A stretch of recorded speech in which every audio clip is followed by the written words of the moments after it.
Hello and welcome to the European Rugby Champions and Challenge Cup quarterfinal seedings fair.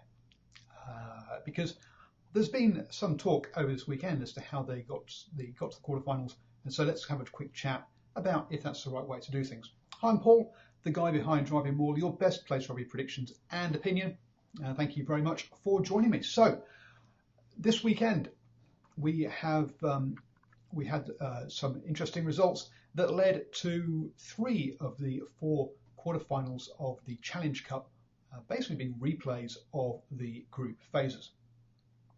And the question mark here really is that good for the competition?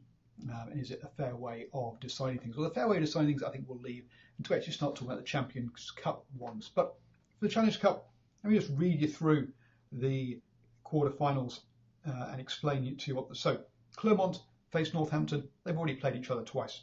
Rochelle play Bristol. Again, they've already played each other twice.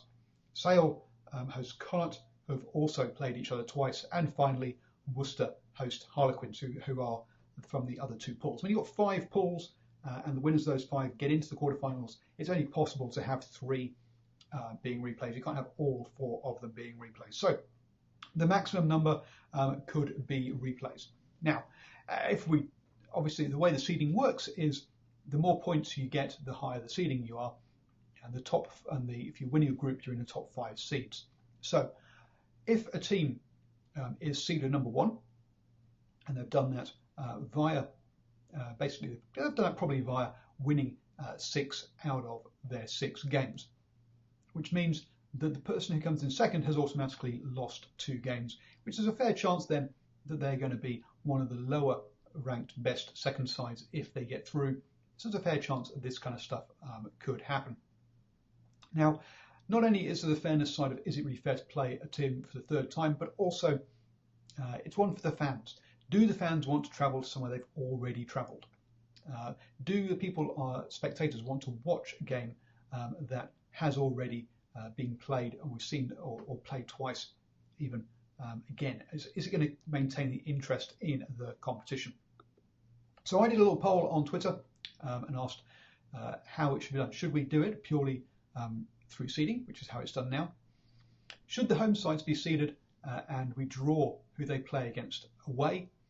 And then finally, should it just be all 8 teams into a hat and just draw them out randomly as to home and away?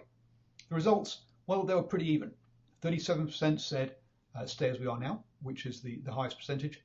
31% said home seeding and draw away, and 32% just said draw all 8.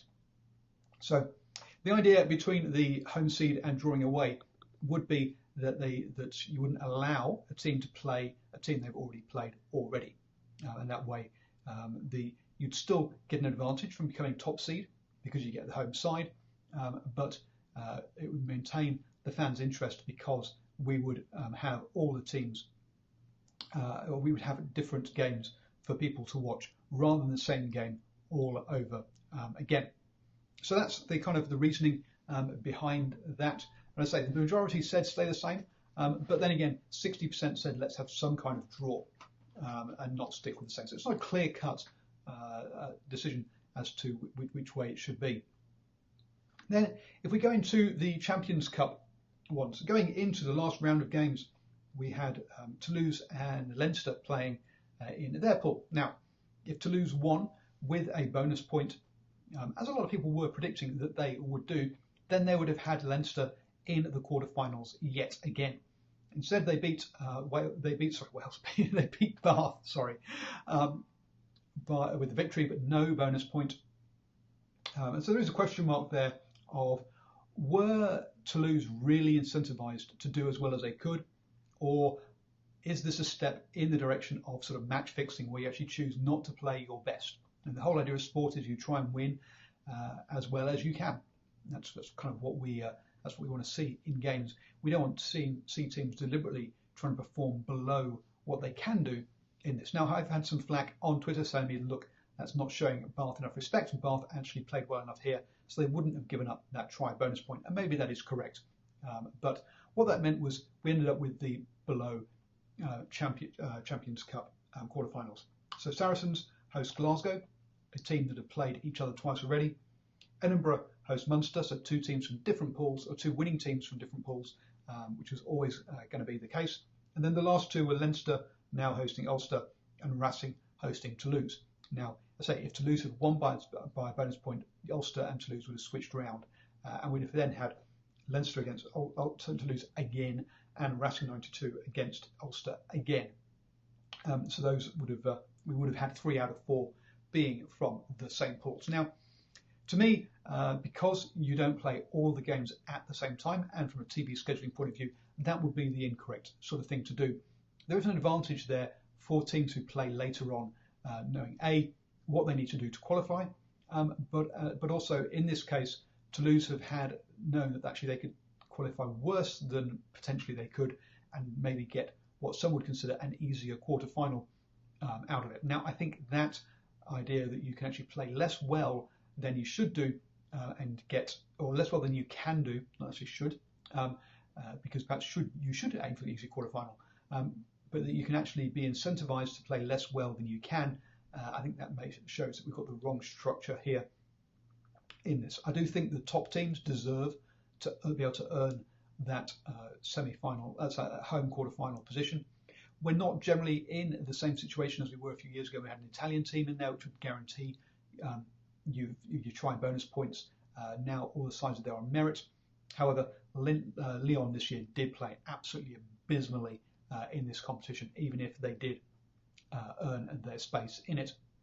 So you're never going to get a perfect world, let's be honest. But in theory, all these teams have earned it. All these teams are trying in this competition, and therefore, even look at teams like Newcastle, who are bottom of the Premiership, they still beat Toulon away.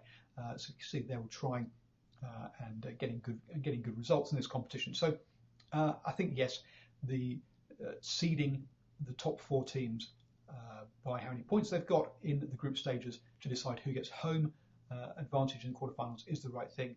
But I think they should draw the away teams out of the hat, so that you can't deliberately play less well than possible to get yourself an easier quarterfinal.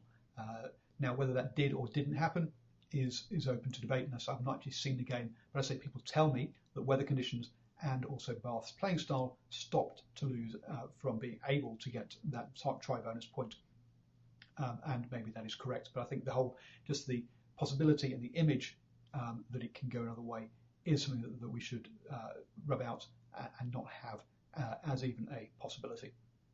So there you go, there's my thoughts on what we should do with the European Champions Cup and European Challenge Cup seedings for the knockout stages.